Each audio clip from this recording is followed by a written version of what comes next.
The Portland family courthouse felt colder than usual on that gray Tuesday morning in November. The building itself seemed to hold its breath, as if sensing the weight of the tragedy that would unfold within its marble halls. 3-year-old Maya sat on a wooden bench outside the main courtroom, her small frame dwarfed by the furniture designed for adults. Her blonde pigtails, which her grandmother had carefully braided that morning, were already coming loose, hanging askew against her cheeks. Her eyes were the most devastating part. They held none of the sparkle, curiosity, or mischief that typically characterized a child her age. Instead, they were hollow, vacant, haunted by something no 3-year-old should ever have to experience. Patricia, Maya's grandmother, sat beside her, holding her tiny hand so tightly that her own knuckles had turned white from the pressure. She'd been holding her granddaughter's hand like this for 93 days. Patricia had counted every single one, marking them off on a calendar like a prisoner counting down to freedom. 93 days since Maya had spoken her last words. "I want juice, Grandma." Simple, mundane words that Patricia would have given anything to hear again. Now, those innocent words felt like they belonged to a different lifetime, spoken by a different child entirely. The silence surrounding Maya was deafening, suffocating, absolutely terrifying. Not just the absence of words, though that was bad enough, but the complete absence of any sound at all. Maya didn't laugh. She didn't cry. She didn't whimper or whine or complain or sing little songs the way 3-year-olds normally did. She didn't ask questions about why the sky was blue or where bobbies came from. She didn't say mommy or daddy or call out for help. She simply existed in a bubble of profound, impenetrable silence that seemed to swallow everything around her. Around them, the courthouse buzzed with activity that felt obscene in its normalcy. Lawyers in expensive suits shuffled through legal documents, discussing evidence and testimony and admissibility, as if they were talking about weather patterns rather than the catastrophic destruction of a child's innocence. Court clerks typed rapidly at their desks. A bailiff stood at attention near the courtroom doors. Security officers walked past without a second glance. Everyone was performing their duties, following their procedures, moving through their days as if the world hadn't fundamentally shattered for one small child. Patricia had watched the legal machinery grind forward with agonizing slowness over the past 3 months. First came the emergency removal from her mother's care, a protective measure that was necessary but heartbreaking. Then the medical examination that Patricia couldn't bring herself to think about in detail. Then the interviews with social workers and police officers, each one extraction Maya's silence like water from a stone. Then the psychiatric evaluations, the psychological assessments, the endless appointments with specialists who all looked increasingly helpless as they examined the traumatized child. Patricia had brought Maya to countless appointments with child psychologists, developmental specialists, trauma therapists, and speech pathologists. She'd spent thousands of dollars that she didn't have, maxing out credit cards and borrowing from friends and family. Each appointment followed the same depressing pattern. The doctor would try various techniques to encourage Maya to communicate: toys, puppets, picture boards, art supplies. And each time Maya would sit silently, staring at nothing, responding to nothing, her lips sealed as firmly as a tomb. One particularly cruel therapist had whispered to Patricia during a private consultation, as if sharing a terrible secret: "She may never speak again." Selective mutism this severe, combined with this level of trauma, can cause permanent psychological damage. Some children never fully recover. Patricia had felt her entire world crumble at those words. She'd had to excuse herself to the bathroom and cry until her body convulsed with sobs. The thought that her beloved granddaughter might spend the rest of her life locked in this prison of silence was too much to bear. The doctors had explained the condition to her in clinical terms: selective mutism resulting from severe psychological trauma, a defense mechanism her brain had developed to protect itself from further hurt. Essentially, Maya's mind had decided that if she didn't speak, didn't engage, didn't participate in the world, then maybe nothing else bad could happen to her. Her silence was a shield, even though it left her completely isolated and vulnerable. What made it all exponentially worse was the legal reality that Patricia faced. How could she fight for justice for her granddaughter when Maya refused to communicate? How could they prosecute the person responsible when the only witness, the only person who could actually describe what had happened, was locked in this impenetrable silence? The law required testimony, evidence, corroboration. A 3-year-old girl who wouldn't speak was nearly useless as a witness, no matter how terrible her injuries, no matter how clear the medical evidence. Patricia understood that without Maya's voice, without her testimony, the man responsible for this might walk free. The legal system moved slowly, deliberately, requiring proof beyond a reasonable doubt. Bruises could be explained away as accidents. Medical evidence could be disputed. Witness statements from other adults could be challenged and contradicted. But a child's testimony, a victim's own words describing what happened, that carried weight that nothing else could match. And they didn't have it. The lawyers had been sympathetic but honest during their consultations.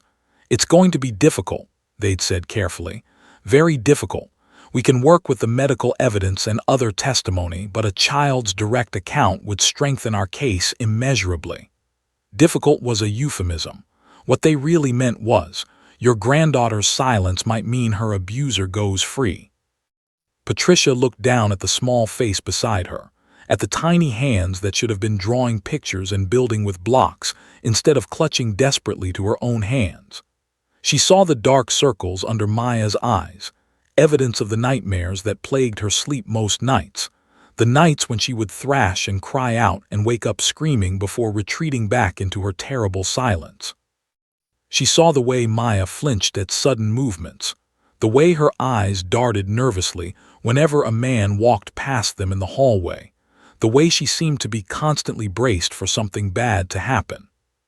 Patricia made a silent vow to herself, right there on that courthouse bench. She would find a way through this. She didn't know how yet, but she would never stop fighting for her granddaughter. She would never accept that Maya's silence was permanent. She would never give up on the possibility that one day, somehow, her precious girl would find her voice again. And when she did, when, not if, because Patricia refused to consider the alternative, justice would come pouring out like a flood, washing away the evil that had nearly destroyed her family. The courtroom doors opened. An attorney looked out, searching for them. Patricia squeezed Maya's hand gently, whispered words of encouragement that she wasn't sure her granddaughter could even hear, and together they stood up. As they walked toward the courtroom, Patricia kept one arm protectively around her granddaughter's tiny shoulders, silently promising her, "I won't let you down, sweetheart. I don't know how yet, but I'm going to find a way to help you speak again. And when you do, we're going to make sure nobody ever hurts you like this again." Behind them, the hallway seemed to stretch on endlessly, cold and indifferent, while ahead of them lay the uncertain future of a traumatized child and the grandmother who loved her more than life itself. Detective Marcus Webb stood outside interview room 3, staring through the one-way glass at the small figure seated at a table far too large for her. He'd been on the force for 22 years, had worked hundreds of cases, had seen the worst that human beings could do to each other. But nothing, absolutely nothing, had ever made him feel as completely and utterly powerless as watching this 3-year-old girl sit in complete silence, unwilling or unable to tell anyone what had been done to her. Marcus was a seasoned detective, decorated multiple times, known throughout the Portland Police Department for his meticulous attention to detail and his uncanny ability to solve cases that seemed impossible. He had a clearance rate that exceeded 90%. Criminals feared him because he was relentless, because he didn't give up, because he had an almost supernatural ability to see through lies and find the truth buried beneath layers of deception. Yet here he stood, completely defeated by the silence of a child. The case file on his desk was thick, comprehensive, and ultimately frustrating. They had medical evidence, photographs of bruises in various stages of healing, documenting injuries that couldn't possibly have been accidental.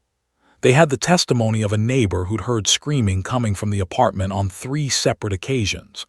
They had text messages between the defendant and another person discussing discipline in ways that made Marcus's stomach turn. They had inconsistencies in the defendant's statement that screamed guilt to anyone with investigative experience. By traditional standards, they had a decent case. Except for one catastrophic problem. They didn't have the most important piece of evidence of all. They didn't have the voice of the victim. Without Maya's testimony, the prosecutor had warned him grimly during their last meeting. The case was fragile as a house of cards. A skilled defense attorney could pick it apart piece by piece. The medical evidence, it could be explained away as accidental injury or misdiagnosis. The neighbor's testimony, it was second-hand, lacking in specific details, vulnerable to challenges about the reliability of hearing versus seeing. The text messages. They were ambiguous enough that a clever lawyer could argue they referred to entirely innocent discussions about parenting methods. The inconsistencies in the defendant's story. They could be attributed to stress, confusion, memory lapses, all things that juries were taught to be sympathetic toward. The prosecutor, Janet Morrison, had looked exhausted when she'd sat across from Marcus in his office. Without the child's direct testimony, she'd said quietly, I'd estimate we have maybe a 50-50 shot at conviction, and that's being generous. We might get manslaughter instead of abuse. We might get probation instead of prison time. We might get nothing at all. She'd paused, meeting his eyes with the resignation of someone who'd fought this battle too many times. Justice depends on that little girl finding her voice, Marcus. And right now, she's locked away somewhere we can't reach her. Marcus had nodded, understanding the brutal reality of their situation. He'd seen it happen before, cases collapsing because witnesses wouldn't testify, because victims couldn't articulate what had happened to them, because the legal system required proof that the evidence simply couldn't provide without corroboration. He'd sat in courtrooms and watched guilty people walk free because of technicalities and procedural rules, and the simple fact that, without a victim's testimony, even obvious crimes became difficult to prosecute. But this was different. This wasn't some adult victim who could be coached through testimony or who had time to process their trauma and prepare themselves emotionally for court. This was a 3-year-old child, a toddler, someone whose entire life had been upended by violence and pain, whose mind had apparently decided that the safest response was to simply stop engaging with the world entirely. Marcus thought about his own daughter, Emma, who was 8 years old. He thought about her laughter, her curiosity, her endless stream of questions and observations and demands for his attention. He thought about how heartbroken he would be if something ever happened to Emma to steal that joy, that openness, that beautiful childish exuberance. And then he thought about Maya, and his chest constricted with rage so intense it was almost physical. How many times would he have to watch guilty people walk free because the system required impossible proof? How many times would he have to see victims suffer twice, once from the initial crime and again from a legal process that seemed designed to protect the perpetrator rather than serve justice? How many children would have to be victimized before society figured out a better way to protect them? Judge Hernandez had given them 6 weeks to find a way forward. 6 weeks to somehow unlock the silence surrounding Maya, to convince a traumatized 3-year-old to relive her worst nightmare, to extract the testimony that might be the only thing standing between justice and another miscarriage of the legal system. The judge had been sympathetic, had expressed her own frustration with the situation, but she'd also been clear. Without significant movement on the case by that deadline, she would be forced to dismiss the charges due to lack of evidence. Marcus felt the weight of that timeline crushing his chest like a physical force. 6 weeks, 42 days, just over 1,000 hours. And in all that time, they needed to somehow accomplish what dozens of trained therapists had failed to achieve. They needed to make a traumatized child trust them enough to speak. He'd reviewed the psychiatric evaluations obsessively, looking for any clue, any hint of a path forward. The reports were consistent in their assessment. Maya's silence was not defiance or stubbornness or developmental delay. It was a deliberate psychological defense mechanism, a way her brain was protecting her from further harm. To break through that silence, someone would need to establish a level of trust so complete, so absolute, that Maya would feel safe enough to revisit the trauma she'd experienced. The therapists estimated this process could take months, possibly years. They had 6 weeks. Marcus had spent sleepless nights staring at the ceiling, his mind churning through possibilities and dead ends. He'd considered everything: hypnotherapy, which was considered unreliable and potentially harmful to children; art therapy, which they were already attempting without success; play therapy, which required the child to engage, something Maya refused to do. He'd even entertained far-fetched ideas born of desperation, bringing in child actors to perform scenarios that might trigger memories, showing Maya photographs of different men to see if any provoked a reaction, exposing her to various sensory stimuli, hoping something would break through her protective shell. Nothing felt right. Nothing felt like it had any real chance of working, and the clock was ticking. Marcus stood at the window, watching Maya sit motionless, her tiny hands folded in her lap, her eyes focused on nothing. He thought about the defendant, sitting in a jail cell right now, probably confident that he would walk free. The system had taught him that as long as he kept his mouth shut and his victim kept hers shut, he had a decent chance of avoiding serious consequences. That was the terrible calculus of a case like this. The perpetrator's silence combined with the victim's silence equaled freedom for the guilty party. "There has to be a way," Marcus whispered to himself, pressing his palm against the cold glass. "There has to be something we're missing, some way to reach her." He thought about what he knew of trauma psychology, about how the brain protected itself from unbearable pain, about how trust was the only key that could unlock sealed doors in a traumatized psyche. He thought about connection, about the mysterious power of empathy and understanding. He thought about his own daughter, and what would comfort her if she'd experienced something terrible.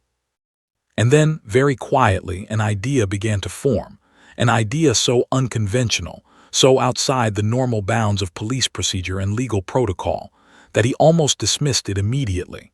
But the more he thought about it, the more it made sense. What if the bridge between Maya's silence and her truth wasn't another human being at all? What if it was something else entirely? Something that asked nothing of her except to exist peacefully in her presence. Marcus pulled out his phone and made a call. He didn't know if it would work. The odds seemed impossibly slim. But as he watched Maya through the glass, he knew he had to try.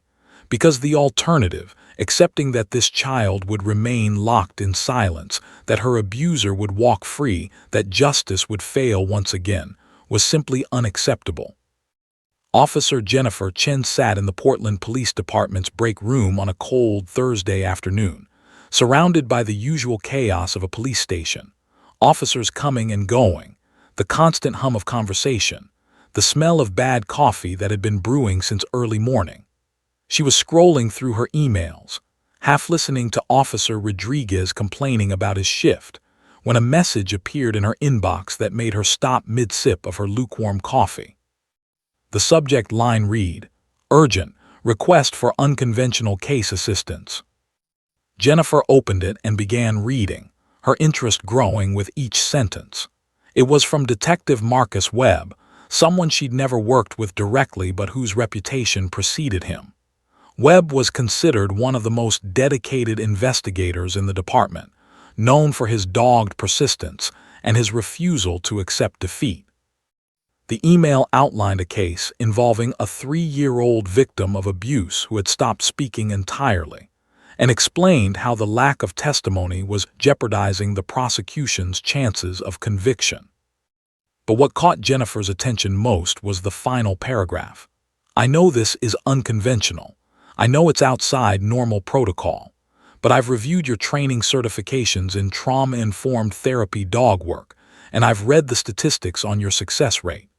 You and Duke have helped 18 victims overcome psychological barriers to communication in the past 3 years. An 18 out of 18 success rate is remarkable. I'm asking you to consider whether your unique skill set might be applicable to this case. I'm asking you to help us find a way to reach this child." Jennifer read the email 3 times, her mind racing. She knew her work with Duke was valuable. She'd witnessed countless moments where the right animal could accomplish what no amount of human intervention could achieve. She'd seen hardened crime victims break down in tears and tell their stories while holding Duke's leash.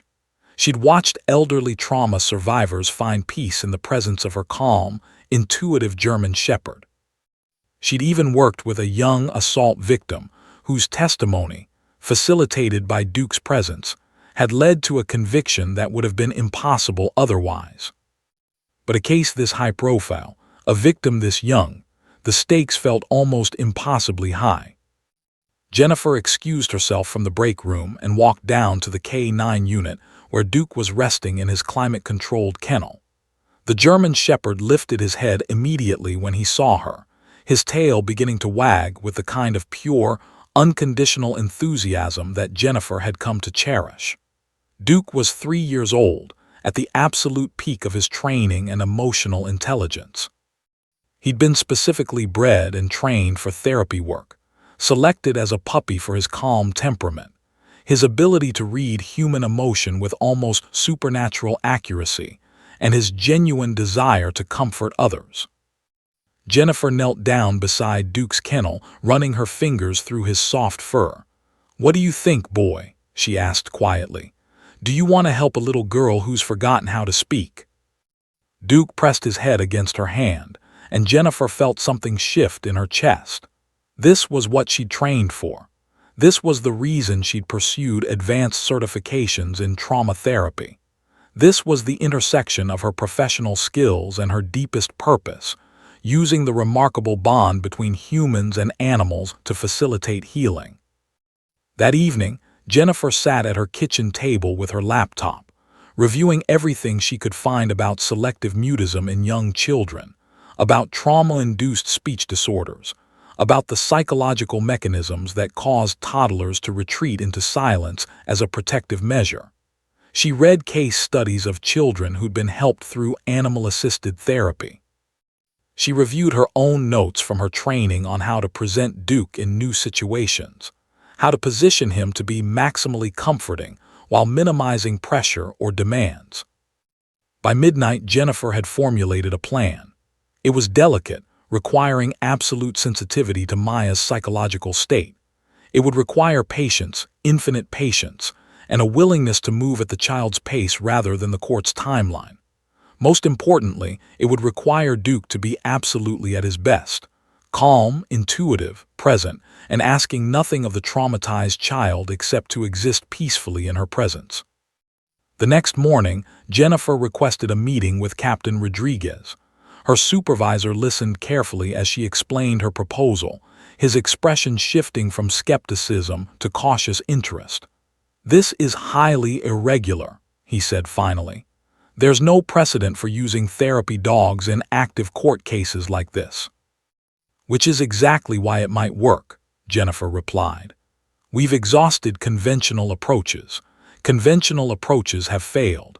Maybe what this child needs is something unconventional, something that doesn't require her to perform or communicate or do anything except allow herself to be near something safe and trustworthy." Captain Rodriguez leaned back in his chair, considering. "The liability concerns are significant," he said. "If this goes wrong, if we're seen as manipulating a traumatized child, the department's reputation could suffer." "The reputation suffers more if we allow her abuser to walk free," Jennifer countered quietly.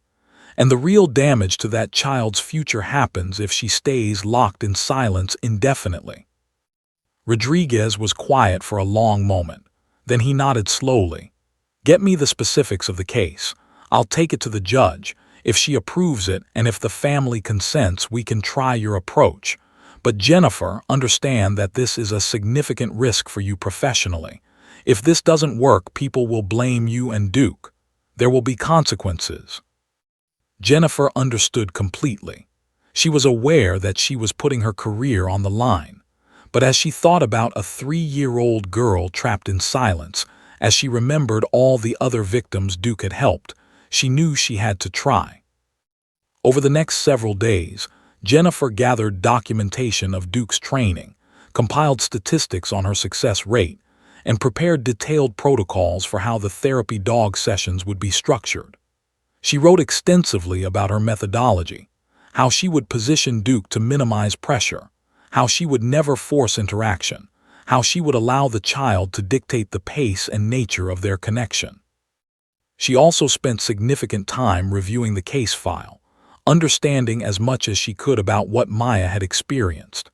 It was heartbreaking, the medical evidence documenting injuries a child should never have sustained, the timeline of events that suggested a pattern of abuse rather than isolated incident, the descriptions of a traumatized toddler who withdrawn so completely into herself that she might be unreachable. But Jennifer had learned through her training that children were resilient in ways that adults often weren't. Children's brains were still forming, still plastic, still capable of healing if given the right environment and the right catalysts. And she believed, no, she knew, that Duke could be that catalyst. Judge Patricia Hernandez initially reacted with skepticism when Captain Rodriguez presented the proposal. "This is highly unusual," the judge said, echoing Rodriguez's concerns. "I'm not sure I can authorize such an unconventional approach." But then Jennifer herself sat down with the judge and explained her methodology, her training, her documented success. She brought photographs of Duke working with other victims. She shared testimonials from law enforcement officials and victims who'd been helped by her work. She explained the neuroscience behind why animals could reach trauma victims in ways that humans sometimes couldn't. Judge Hernandez listened carefully, asking probing questions. Finally, she said, "This is either going to be the smartest thing we've tried in this case or the biggest mistake. But we're out of conventional options, and that little girl deserves every possible chance at healing. Get written consent from the guardian and we'll proceed." When Patricia was asked for her permission, she didn't hesitate. She would have tried anything at that point: ancient remedies, modern science, unconventional approaches, desperate measures. If a therapy dog offered even a remote possibility of helping her granddaughter find her voice again, she was in. And so, on a gray Monday morning in the second week of December, Officer Jennifer Chen walked into an interview room at the Portland Family Courthouse with Duke on a loose leash, both of them about to attempt something that had never been tried before in that courtroom's history. Neither of them knew that they were about to accomplish something miraculous. The moment Officer Jennifer Chen walked into interview room 3 with Duke on a loose leash, the entire atmosphere of the small, sterile space shifted in ways that nobody present could have anticipated. Patricia, who had been sitting beside Maya with one hand protectively on her granddaughter's shoulder, felt her breath catch in her throat. Detective Marcus Webb, observing from behind the one-way glass, leaned forward intently. Even the court-appointed social worker who was present in the room felt something change. A subtle recalibration of the emotional energy that had been suffocating the space. Duke moved with practiced, deliberate calm through the room. He wasn't the imposing police dog from the movies, all aggression and intimidation. Instead, he embodied a kind of meditative serenity that Jennifer had spent 3 years cultivating through careful training and positive reinforcement. His dark brown eyes were intelligent and kind. His movements were unhurried and gentle. He didn't strain against his leash or pull Jennifer toward the child. Instead, he allowed himself to be guided to a carefully chosen spot in the room, approximately 8 feet away from where Maya sat, positioned at an angle that was non-threatening, and allowed the child complete autonomy in determining whether and how to interact with him. Jennifer had calculated every detail of this first encounter with the precision of a chess grandmaster. The distance wasn't so far that the dog felt irrelevant to the child's experience, but it was far enough that it posed no physical threat. The angle meant that Maya could observe Duke without feeling observed in return, a crucial psychological dynamic when working with trauma victims. Jennifer had chosen her own body language carefully as well, sitting down on the floor beside Duke in a posture that was open and relaxed, communicating through her entire being that there was no pressure, no demands, no expectations in this room. For the first several minutes, nothing happened. Maya sat motionless, her small frame tense, her eyes fixed on a point in the middle distance. Patricia held her breath, wondering if this whole unconventional approach would turn out to be yet another disappointment, yet another failed attempt to reach her granddaughter. The social worker shifted uncomfortably, glancing at her watch. Even Jennifer, confident as she was in Duke's abilities, felt a moment of doubt creep into her consciousness. But Duke, that remarkable animal, understood something fundamental about trauma and trust that went beyond words or conventional psychology. He understood that the most powerful thing he could offer a frightened child wasn't aggressive friendship or demanding attention. The most powerful thing he could offer was his own peaceful presence, his calm acceptance of the situation, his lack of expectations, his willingness to simply exist in the space with this broken child without asking anything of her in return. So Duke lay down on the cool floor of the interview room, his body relaxed, his breathing steady and even. He rested his chin on his front paws and closed his eyes partially, creating an image of complete non-threat. He was saying without words to the terrified child across the room, "I am here, I am safe. I ask nothing of you. You may observe me, ignore me, approach me, or keep your distance, whatever feels right to you. I will not hurt you. I will not demand anything from you. I will simply be here peacefully, for as long as you need me to be." And something extraordinary began to happen. Maya's shoulders, which had been held up around her ears in a position of constant tension, began to relax almost imperceptibly. Her breathing, which had been shallow and rapid, began to deepen slightly. Her eyes, which had been fixed on that distant point, began to drift toward Duke. It was the most subtle change, barely noticeable to someone who wasn't trained to observe such things, but Patricia felt it immediately. Her granddaughter was engaging. Not much, not dramatically, but the wall of complete disconnection was showing the first tiny cracks. Over the next 10 minutes, as Jennifer sat beside Duke in silent meditation, something remarkable occurred. Maya's attention became increasingly fixed on the German Shepherd. Her eyes tracked the slight rise and fall of his rib cage as he breathed. She watched the way his ears twitched occasionally. She observed the slight relaxation of his jaw. It was as if, for the first time in 3 months, Maya was focusing on something external to her own internal prison of trauma and silence. Patricia felt tears beginning to form in her eyes.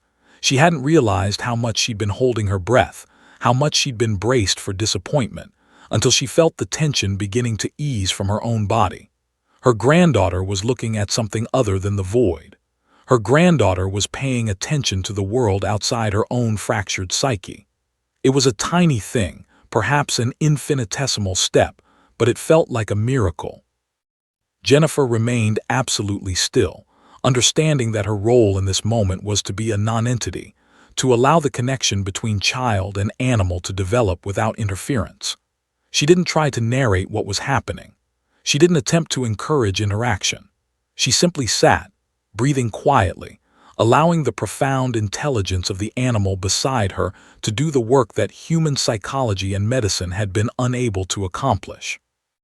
When the session ended 40 minutes later, nothing dramatic had occurred. Maya hadn't spoken. She hadn't touched Duke. She hadn't done anything that would traditionally be considered progress. But as Jennifer prepared to leave the room, carefully guiding Duke back toward the door, something shifted in the child's expression. For just a fraction of a second, Maya's eyes followed Duke's movement. And in that moment of connection, the moment when a traumatized child's attention had been captured by something pure and non-threatening, Patricia saw a glimmer of something she thought had been extinguished forever: hope. Over the next week, Jennifer brought Duke to 4 more sessions. Each session followed the same basic pattern. Jennifer would guide Duke into the room, position him at a careful distance, and then she would sit in meditative silence while the dog simply existed. And with each session, the shifts became slightly more noticeable. In the second session, Maya moved closer to Duke. Not dramatically, she shifted maybe 2 feet across the floor, but the movement represented a choice, a decision to narrow the distance between herself and the animal. Patricia noted that Maya's breathing seemed easier during this session, less labored. In the third session, Maya's hand unclenched. She'd been holding her small fingers in such tight fists throughout most of her trauma that her nails had left marks in her palms. But during this session, as she watched Duke, her fingers gradually relaxed and opened, spreading out flat against her legs. In the fourth session, something even more extraordinary occurred. Duke shifted his position slightly, and in doing so, his ear came into view from where Maya was sitting. The child's hand, moving slowly as if underwater, reached out slightly in the direction of that ear. She didn't touch it. She still maintained her distance, but her hand was extended, hovering in the air, and the intention was clear. She wanted to make contact. Jennifer, understanding the profound significance of this moment, remained absolutely still.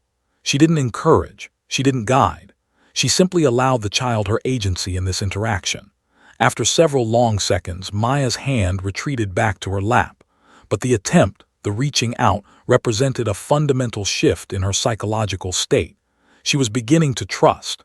She was beginning to believe that reaching towards something might not result in pain.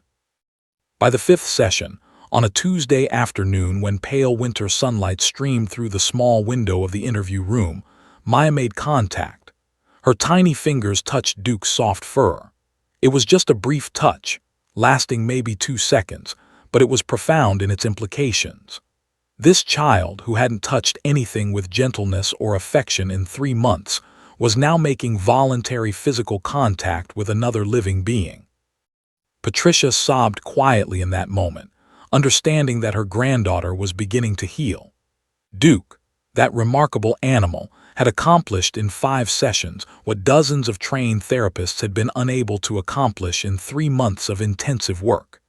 He had created a space where trust could begin to bloom, where safety could be reestablished, where a broken child could start the long process of learning to engage with the world again.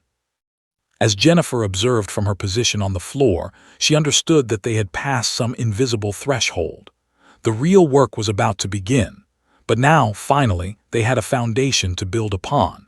The 8th session with Duke occurred on a cold, gray Wednesday afternoon in late December. The interview room felt different now, less sterile, less clinical, less like an interrogation space and more like a sanctuary. Jennifer had brought a soft blanket during the 4th session, which now lay folded in the corner, a small gesture toward creating comfort and safety. The walls, previously bare and institutional, now held a few simple drawings that Maya had made during breaks between sessions, childish scribbles mostly, but they represented engagement with the world, creativity, the beginnings of emotional expression. Jennifer sat on the floor beside Duke, just as she had in every session before this one. The protocol remained unchanged. No pressure, no expectations, no demands, just peaceful presence. But something fundamental had shifted in Maya over these past 2 weeks. The child was no longer withdrawn into complete disconnection. She was engaging with Duke in small but meaningful ways. She would sit closer now, sometimes just 2 or 3 feet away. She would watch him intently, studying the way his ears moved, the way his nose twitched, the gentle rise and fall of his breathing. On this particular Wednesday, Patricia sat in her usual position beside Maya, though increasingly, the child's attention was divided between her grandmother and the remarkable dog beside her. Patricia had begun to hope, genuinely, persistently hope, that they were on the verge of something extraordinary. She'd watched her granddaughter transform over these past weeks from a completely disconnected, traumatized shell into something resembling a child again. Maya still wasn't speaking. She still wasn't actively playing or laughing, but she was present in the world in a way she hadn't been since before the trauma. Jennifer had brought a new toy during this session, a soft rubber ball with a bell inside it. It was designed to encourage interaction, to provide something for the child to engage with if she chose to do so. The ball sat on the blanket beside Duke, an invitation rather than a demand. Jennifer had learned through her training that the most effective therapy work happened when the child maintained complete agency over the interaction. There could be no force, no coercion, no attempt to push the healing process faster than the child's psyche was ready to accommodate. For the first 15 minutes of the session, nothing remarkable occurred. Duke lay peacefully in his characteristic position. Jennifer breathed slowly and evenly. Maya watched. Patricia held her granddaughter's hand gently. The silence that filled the room was different from before, though. It was no longer a suffocating, traumatized silence. It had transformed into something more contemplative, more peaceful, more like the silence of two beings simply existing together in mutual understanding. Then, around the 20-minute mark, Duke shifted his position slightly. It was a small movement. He stretched his front legs out a bit, extending his body to be more relaxed and comfortable. In doing so, his large head came to rest more prominently in the center of the blanket, positioned in a way that was clearly visible to Maya. The child's eyes immediately fixed on that head, on the soft fur, on the gentle features of the dog's face. Jennifer watched carefully, noting the subtle signs of internal conflict playing across Maya's features. She was interested. She wanted to interact, but she was also afraid of being hurt, afraid of rejection, afraid that reaching out might result in pain. This was the fundamental psychological struggle of any trauma victim, the war between the desire for connection and the protective mechanisms that trauma had installed to prevent further harm. Several minutes passed.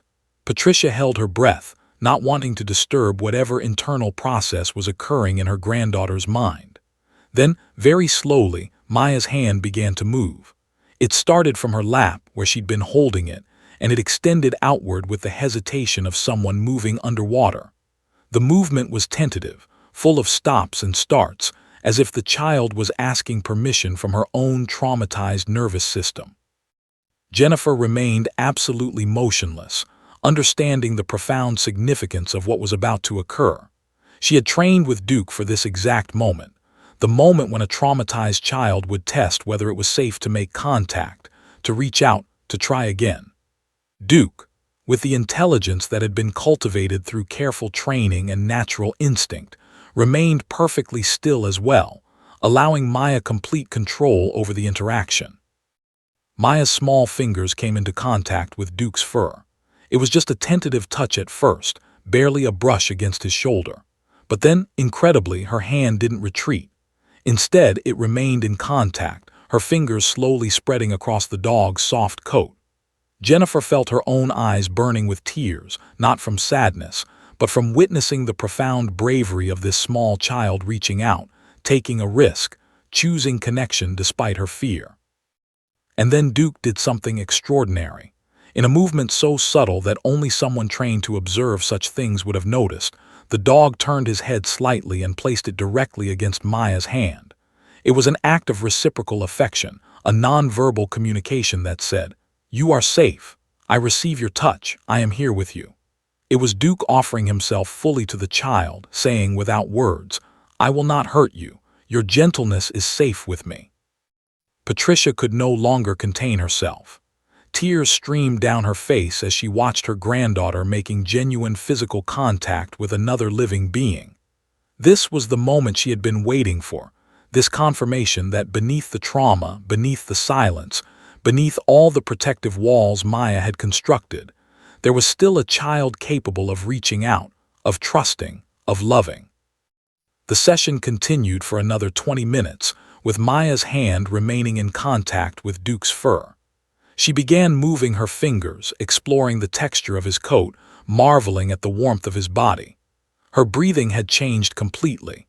It was no longer the shallow, panicked breathing of trauma, but deeper, more relaxed, more natural. Then, at around the 40-minute mark, something even more miraculous occurred. Jennifer asked a gentle question, not a leading question, not a demand, but simply an open invitation. "Maya, do you like Duke?" For a moment, nothing happened. The silence stretched on. Patricia held her breath, wondering if she'd pushed too far, if the moment had been disrupted by the intrusion of actual language. But then, barely audible, like a whisper from very far away, a sound emerged from Maya's mouth. It wasn't a word exactly. It was more of a vocalization, a sound in the affirmative. But it was the first noise Maya had made in 3 months other than the occasional whimper or cry. Patricia's gasp was involuntary. Jennifer's eyes widened in recognition of the profound breakthrough that had just occurred. Even Duke seemed to sense the significance of the moment, turning his head to look directly at Maya with those intelligent, compassionate brown eyes. The session ended soon after, but as Jennifer guided Duke from the room, Maya's eyes followed the dog's movement with complete attention. And when Duke was gone, when the door had closed behind him, something shifted in the child's expression. For the first time since her ordeal began, Maya looked at her grandmother and whispered words, hoarse from disuse, barely audible but unmistakably present. Dog. It was one word, one simple word, but it represented everything: the breaking of the silence, the return of her voice, the beginning of her journey back toward wholeness. Patricia pulled her granddaughter into her arms and held her as the child, for the first time in 3 months, began to cry, not the dry, silent tears of trauma, but real, cathartic tears of healing and release. Over the following week, as Jennifer continued bringing Duke for sessions, Maya's words began to multiply. Duke nice. Duke soft. Dog happy. Each session brought more vocabulary, more engagement, more evidence that the dam had broken and the flood of communication was beginning to flow. Patricia documented every word, every phrase, understanding that they were witnessing nothing short of a miracle, the restoration of a child's voice, the return of a human being to the world of connection and language. By the end of the second week of sessions, Maya was speaking in simple sentences. By the third week, she was describing her feelings. And by the fourth week, she was beginning, very carefully, to describe what had happened to her, her words still childlike and fragmented, but increasingly specific and coherent. The breakthrough had come not through force or conventional therapy, but through the patient, unconditional presence of a remarkable animal who had asked nothing of the traumatized child except to be there, to be safe, and to offer the quiet comfort of loyalty and love. The Portland Family Courthouse on January 15th felt different than it had during the preliminary hearings. There was an electricity in the air, a palpable sense that something momentous was about to occur. Lawyers congregated in clusters, speaking in hushed, urgent tones. Journalists had gathered in the hallway outside the courtroom, sensing that this case, the case of a traumatized 3-year-old girl who'd finally found her voice, was about to reach its climactic moment. News vans were parked outside the courthouse, their satellite dishes aimed at the gray Portland sky, ready to broadcast whatever verdict justice would deliver. Inside the courtroom itself, Judge Patricia Hernandez sat at her elevated bench, reviewing her notes one final time before the proceedings began. She was acutely aware of the precedent she was about to set. Never in her 30 years on the bench had she allowed a therapy animal into the courtroom itself. The legal protocols, the rules of evidence, the standards of procedure, none of them had contemplated such a situation. But Judge Hernandez had spent enough time in the legal system to understand that sometimes, when dealing with extraordinary circumstances, extraordinary measures became necessary. Justice didn't exist in a vacuum. It existed within the real world, with all its complexity and heartbreak and desperate need for creative solutions. The defendant sat at the defense table, looking considerably less confident than he had during the preliminary hearings. He'd been in custody for the past 2 months, and the experience had worn on him. His expensive suit hung slightly looser than before. His face had taken on a grayish pallor. Most significantly, his lawyer had been unable to negotiate a favorable plea deal. The prosecution, having gained access to Maya's testimony during the previous sessions with Duke, had become emboldened and was no longer interested in lesser charges. The case was moving toward trial, toward a public accounting, toward a moment when the truth would be laid bare before judge and jury. Jennifer Chen sat in the gallery, with Duke positioned beside her on a specialized harness that identified him as a working service animal. She'd spent days preparing Duke for the courtroom environment, the formal atmosphere, the elevated voices during testimony, the potential for unexpected sounds and movements. Duke had been trained for therapy work, yes, but a courtroom was a different kind of challenge. It required not just emotional intelligence, but also the ability to maintain calm composure in an unfamiliar, potentially chaotic environment. Patricia sat in the front row of the gallery, her hand gripping Maya's small fingers with gentle firmness. Her granddaughter wore a simple pink dress that Patricia had purchased specifically for this day, a dress that felt appropriate for a child testifying in court, that wasn't too formal but wasn't casual either. Maya's blonde hair had been carefully braided, her nails trimmed, her appearance tidied in all the ways that societies expected of victims when they were about to be subjected to the legal system's scrutiny.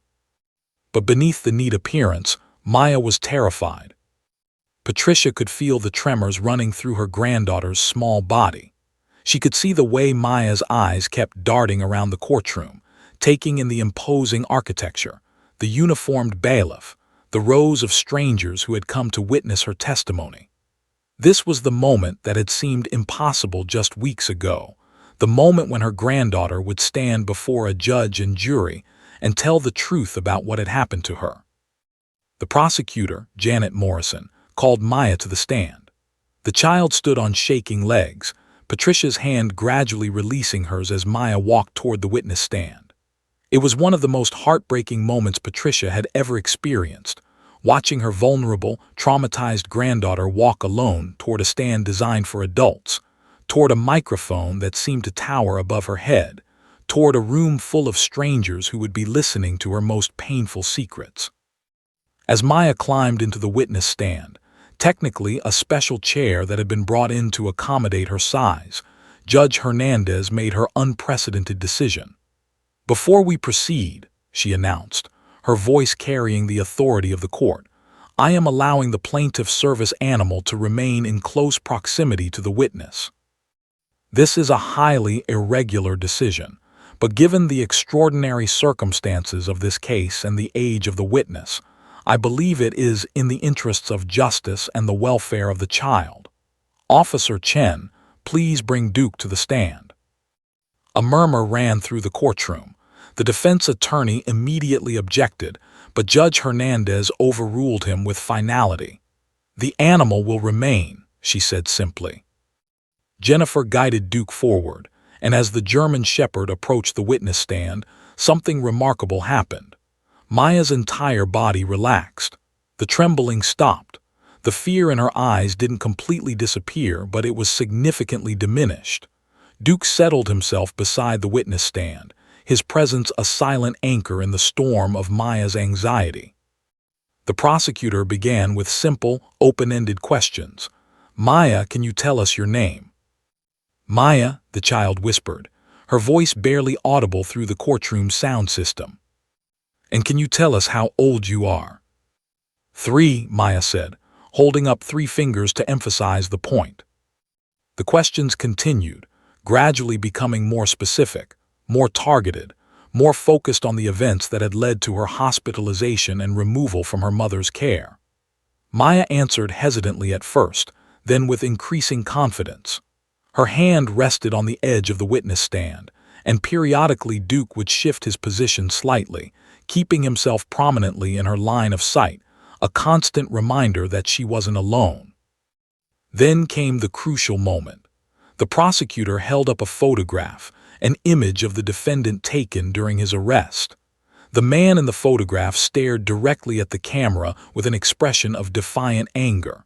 It was a stark, undeniable image of the person who had caused Maya such profound harm. "Maya," the prosecutor said gently, "do you recognize this person?" The courtroom fell absolutely silent. Everyone seemed to be holding their breath collectively. Maya stared at the photograph for what felt like an eternity, though it was probably only a few seconds. Her small hand gripped the edge of the witness stand so tightly her knuckles turned white. Then, with a voice that was clear despite her obvious distress, Maya pointed at the photograph and spoke. "Bad dog." The two words hung in the air like a bell tolling in a cathedral. The contrast was devastating and unmistakable. Here in this courtroom sat Duke, a gentle, noble, protective animal who had asked nothing but offered everything. And there in the photograph was the human being who had hurt this child, referred to now, in a 3-year-old's unfiltered honesty, as a bad dog because his behavior had been worse than any animal's, because his cruelty had surpassed even the most base animal instinct. The defense attorney's face went pale. His mouth opened and closed uselessly. The defendant himself slumped in his chair as if physically struck by the weight of those two words. Every lawyer in the courtroom, every observer, every journalist furiously taking notes, everyone understood the profound truth contained in that simple statement. A traumatized child had just provided the most damning indictment possible. She was comparing her abuser to an animal, suggesting that his behavior was less than human, that his cruelty had been fundamentally inhuman. Patricia sobbed openly in the gallery. Officer Jennifer Chen felt tears streaming down her face. Even Judge Hernandez, who had seen countless difficult cases over her long career, visibly reacted to the power of those two words. The prosecutor continued carefully, asking follow-up questions designed to establish the facts of the case. Maya answered each one, her voice growing stronger, her confidence increasing. She described the pain. She described the fear. She described the man with the angry voice. She described events and details that only a victim could possibly know, details that no child could fabricate or be coached into providing. The cross-examination by the defense attorney was brief and ineffective. How do you attack a 3-year-old's credibility? How do you suggest that a traumatized child is lying about her own abuse? The attorney seemed to understand the futility of his task and quickly concluded his questioning. When Maya was finally excused from the witness stand, Jennifer guided Duke to her, and the child threw her arms around the dog's neck, finally allowing herself to cry, not the silent tears of trauma, but healing tears of release and relief. The image was broadcast to every news outlet in Oregon. A traumatized 3-year-old girl, finally able to cry, held in the protective embrace of the therapy dog who had given her back her voice. The jury deliberated for 3 hours. When they returned, their verdict was unanimous, guilty on all counts. The defendant was led from the courtroom in handcuffs, his head down, his expensive suit suddenly seeming like a costume that no longer fit him. Justice had been served, not through conventional investigation alone, but through the remarkable intersection of law and love, through the patient presence of a dog who had asked nothing but offered everything. The sentencing hearing took place on a cold, clear day in February, exactly 1 month after Maya's testimony had shaken the Portland courtroom. The defendant sat once again at the defense table, but his demeanor had changed dramatically since the guilty verdict. He no longer carried himself with the arrogant confidence of someone who believed the system would protect him. Instead, he looked diminished, broken, aware that the weight of justice was about to come crashing down upon him with the full force of the law. Judge Patricia Hernandez reviewed the pre-sentence investigation report, her expression grave and measured. The report detailed the defendant's background, his previous incidents of aggression, his pattern of behavior that suggested a deeply disturbing lack of empathy or remorse. The psychologist's evaluation concluded that he posed a significant risk to society, and that rehabilitation seemed unlikely given his complete absence of accountability for his actions. The prosecutor stood and presented victim impact evidence, testimony from Patricia about the devastating effects of the abuse on Maya, documentation of the child's medical treatment, expert testimony about the long-term psychological consequences of trauma on developing children. The images projected onto the courtroom screen were difficult to view. Photographs of bruises, documentation of injuries, medical records that told a story of systematic abuse perpetrated against a defenseless child by someone entrusted with her care. The defense attorney made a final plea for leniency, arguing about his client's difficult childhood, his struggles with anger management, his potential for rehabilitation. But his words fell flat in a courtroom that had heard the truth spoken in the innocent voice of a 3-year-old girl. How could anyone argue for mercy for someone who had hurt a child so badly that she'd lost the ability to speak? Judge Hernandez's sentencing statement was delivered with the gravity and finality of someone wielding the full power of the judicial system. "This court has observed the profound impact of your actions on an innocent child," she began, her voice carrying through the silent courtroom. "You have caused damage that will likely affect this child for the remainder of her life. The psychological trauma you inflicted was so severe that it rendered her unable to communicate for an extended period. The courage it took for this child to testify against you, to point at your photograph and identify you as the source of her suffering, was extraordinary. This court will not reward your actions with leniency." The judge sentenced him to 15 years in prison, a sentence that would likely result in him spending the majority of his remaining life incarcerated. As the bailiff led him away in handcuffs, the defendant's face contorted with rage and despair.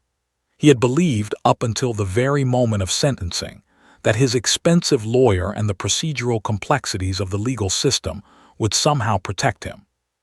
Now, facing the reality of his punishment, he seemed to finally understand the gravity of what he had done.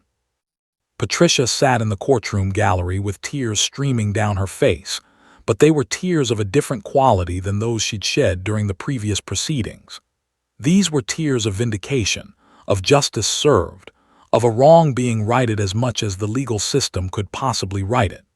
She squeezed her granddaughter's hand gently, and Maya squeezed back, a small gesture that represented the profound healing that had occurred over the past weeks. But the real story of justice and healing wasn't confined to the courtroom. It extended far beyond the legal verdict into the everyday life of a traumatized child learning to live again. Officer Jennifer Chen didn't disappear after the trial ended. She could have considered her job complete. The case was solved. The perpetrator was convicted and sentenced. The therapy dog work had accomplished its purpose. But Jennifer understood something that many people missed. The legal conclusion of a case was not the end of a trauma survivor's journey. In many ways, it was just the beginning. Jennifer began visiting Patricia and Maya regularly, not as an official investigator or court-mandated therapist, but as a friend. She would arrive at Patricia's modest house with Duke, and what had once been formal, structured therapy sessions transformed into something more organic and authentic. They would sit in Patricia's living room, drinking tea while Maya played with Duke on the carpeted floor. They would take walks through the neighborhood parks, Duke's steady presence providing a sense of safety and normalcy that had been shattered for the child. The transformation in Maya during these weeks was nothing short of miraculous. The girl who had been silent and traumatized, who had flinched at sudden movements and withdrawn from any human contact, was gradually becoming a child again, a real child, with all the messy reality that entailed. She began to laugh, not the cautious, tentative smiles of early recovery, but genuine, uninhibited laughter that came from deep in her belly and made her entire body shake with joy. Within 2 weeks of the sentencing, Maya started preschool. Patricia had been terrified that her granddaughter would struggle in a classroom setting, that the trauma would make it impossible for her to function in a social environment. But something remarkable had happened during the months of working with Duke. Maya had learned that the world contained gentleness, loyalty, and love. She had learned that reaching out didn't always result in pain. She had learned that trust, while risky, was possible. In preschool, Maya blossomed. She made friends, genuine friendships with other children who were initially attracted to her because of the stories they'd heard about the famous therapy dog girl from the news. But Maya's friendships deepened beyond that initial curiosity. She had something other traumatized children often lacked. She had hope. She had experienced healing. She carried within her the knowledge that even the darkest trauma could be transformed into growth and resilience. Her teachers reported that Maya was one of the most emotionally intelligent children in the class. When other children were upset or crying, Maya would approach them with unusual gentleness and empathy. She understood pain in a way that other 3-year-olds didn't, and she used that understanding to comfort others. It was as if the trauma she had endured, rather than permanently breaking her, had somehow deepened her capacity for compassion. The nightmares that had plagued Maya's sleep for months gradually became less frequent. At first, they occurred several times a week, but as weeks turned into months, they became occasional occurrences rather than nightly terrors. And when they did happen, Patricia would bring Maya to sleep with her, and in the morning, Jennifer would often find them tangled together on Patricia's bed, with Duke stretched out protectively across both of them, his presence a silent guardian against the horrors that haunted the child's subconscious. One evening, about 3 months after the sentencing, Patricia found Maya in the backyard drawing pictures with sidewalk chalk. She drew Duke repeatedly, dozens of images of the German Shepherd in various scenarios. Beneath each drawing, with Jennifer's patient help, Maya had written words: "Duke loves me. Duke is brave. Duke saved me. Duke is my friend. I love Duke." Patricia knelt down beside her granddaughter and read the words, tears streaming down her face. These weren't the words of a broken child. These were the words of a child who had found meaning in her suffering, who had discovered that even in the darkest moments, connection and love were possible. Maya wrapped her small arms around Patricia's neck and whispered, "Grandma, I'm happy now." It was a simple statement, but its profundity was immeasurable. This child, who hadn't spoken in 3 months, who had been so traumatized that her mind had shut down her ability to communicate, now declared her happiness with the certainty of someone who understood what suffering was and recognized its absence. Jennifer watched from the porch, Duke lying contentedly at her feet, and felt the deep satisfaction that came from knowing she'd been part of something truly extraordinary. The legal system had provided justice. The defendant was in prison where he belonged. But Duke, that remarkable dog, had provided something far more valuable than any legal verdict could offer. He had given Maya her life back. He had shown a traumatized child that the world still contained goodness, loyalty, and unconditional love. He had been the bridge between trauma and healing, between silence and voice, between despair and hope.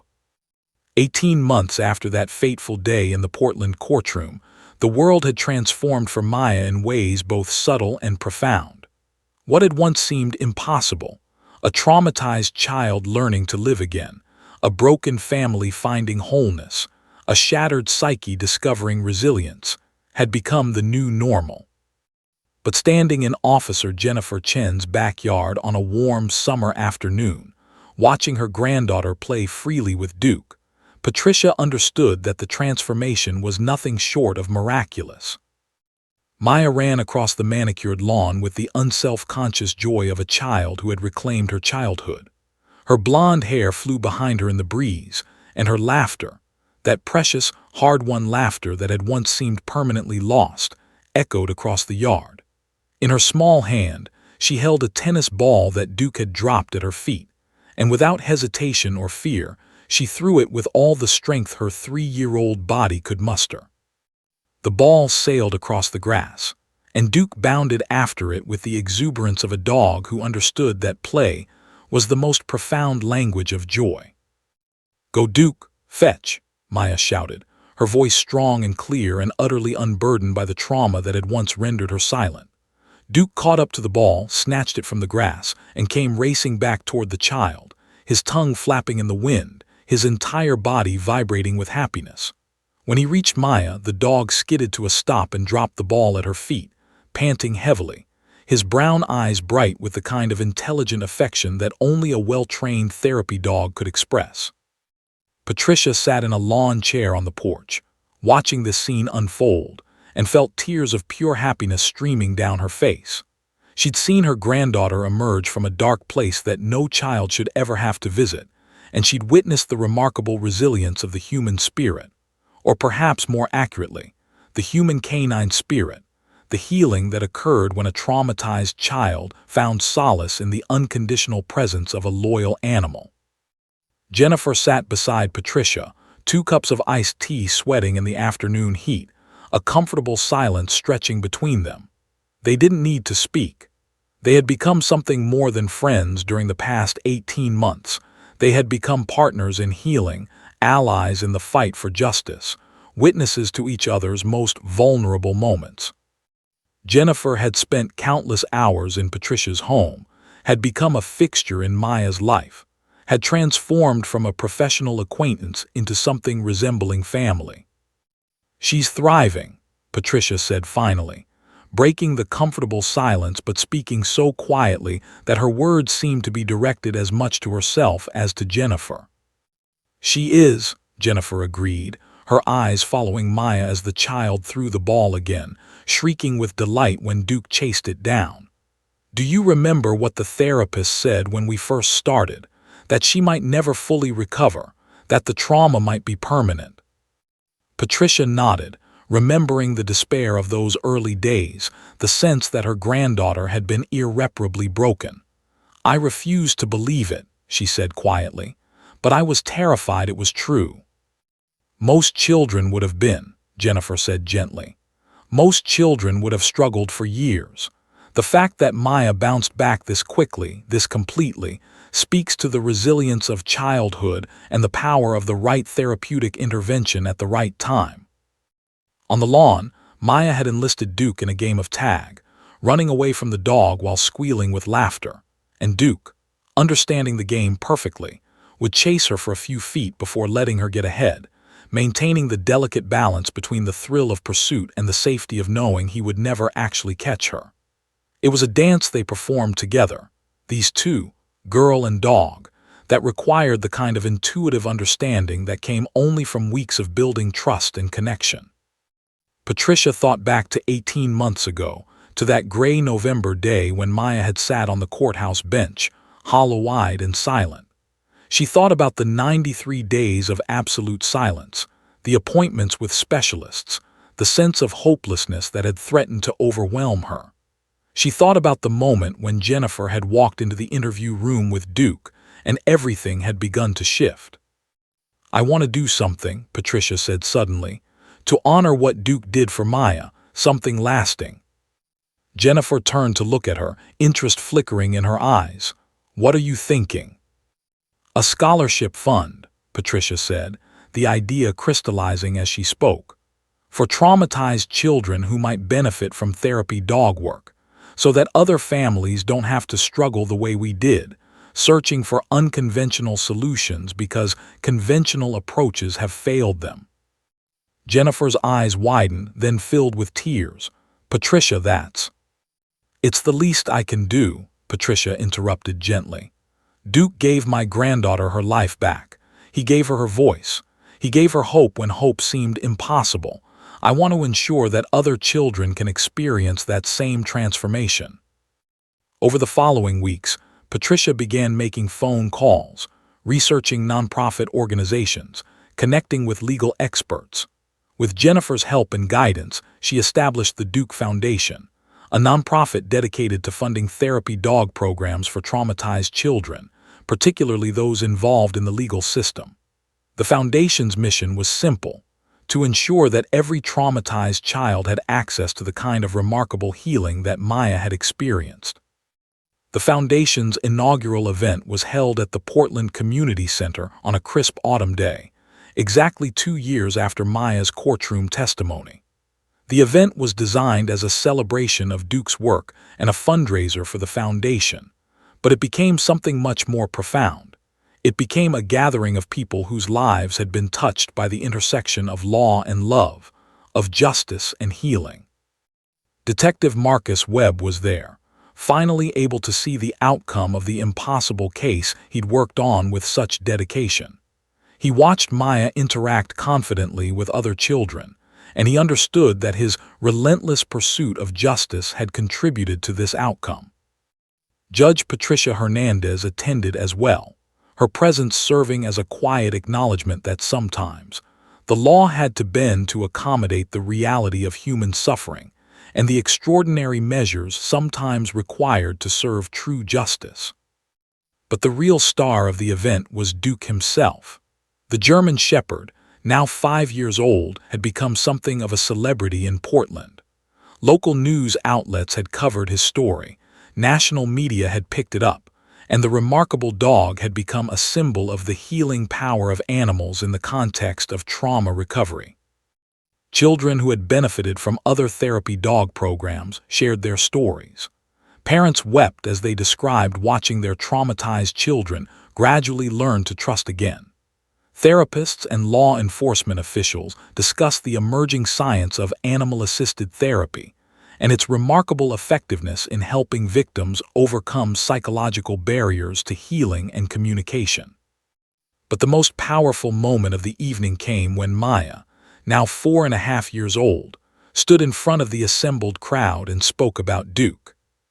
"Duke helped me find my voice," she said, her words clear and confident, delivered with the poise of someone far older than her years. "When I forgot how to talk because I was scared, Duke didn't make me talk. He just sat with me. He showed me that somebody could be safe and kind and good. And when I felt safe, my voice came back." The simplicity and profundity of her statement brought tears to the eyes of nearly everyone in the audience. This child, who had been so traumatized that she couldn't speak, was now eloquently describing the mechanism of her own healing. She understood, in the intuitive way that children often do, that Duke's greatest gift had been his patient presence, his refusal to demand or pressure, his unwavering offer of safety and unconditional love. As Patricia listened to her granddaughter speak, she thought about the journey they had traveled together, the darkness they had passed through, the moment when hope had seemed lost, the miraculous emergence into light. She thought about the remarkable dog who had asked nothing but offered everything, who had shown a broken child that the world still contained goodness. After the event, as the crowd dispersed into the autumn evening, Patricia found herself alone with Jennifer and Duke. The three of them, grandmother, officer, and dog, stood in the parking lot under the stars that were beginning to emerge in the darkening sky. "Thank you," Patricia said simply, the words inadequate but carrying the weight of profound gratitude, "for believing that this was possible, for bringing Duke into Maya's life, for being part of our family." Jennifer reached over and squeezed Patricia's hand. "I didn't do anything," she said quietly. "Duke did this. I just provided the vehicle. Duke provided the love." On the drive home, Maya fell asleep in the backseat with her head resting against Duke's warm body. Patricia drove through the familiar streets of Portland, thinking about how much had changed in 18 months. The legal system had provided justice. The defendant was in prison where he belonged. But Duke, that extraordinary animal, had provided something far more valuable. He had given Maya her life back. He had shown a traumatized child that even after the darkest trauma, healing was possible. He had been the bridge between despair and hope, between silence and voice, between a shattered child and a thriving human being capable of helping others find their own paths to healing. As Patricia pulled into her driveway and looked back at her granddaughter sleeping peacefully, she understood that the real miracle wasn't any single moment or event. It was the daily accumulation of small acts of presence, of patience, of unconditional love. It was a dog who had asked nothing but offered everything. It was a family that had learned to trust again. It was a child who had discovered that even after the worst had happened, the best was still possible. The story of Maya and Duke wasn't a story about tragedy or trauma. It was a story about resilience, about healing, about the remarkable power of connection to transform even the most broken human heart. It was a story that would inspire the Duke Foundation to help hundreds of other traumatized children find their voices, discover their resilience, and believe that despite everything they had endured, their future was bright with possibility. And it all began with a 3-year-old girl, a police dog, and 2 words spoken in a Portland courtroom that changed everything. Bad dog.